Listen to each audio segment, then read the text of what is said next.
చెప్పేవా చెవిలోన ఒక మాట, పువ్వులతో తుమ్మెద చెప్పే మాట.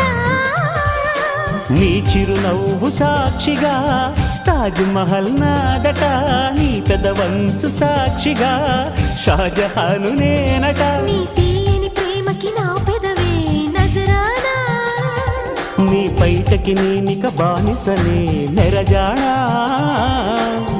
అనంతాల ఆత్మ నీవై చేరుకున్న వేళలో, కోకలు కట్టిన కోయిలా ఓ కమ్మని కౌగిలియవే. తేనెలు మరిగిన తుమ్మెద కను చూపుల గారడి చేయకే.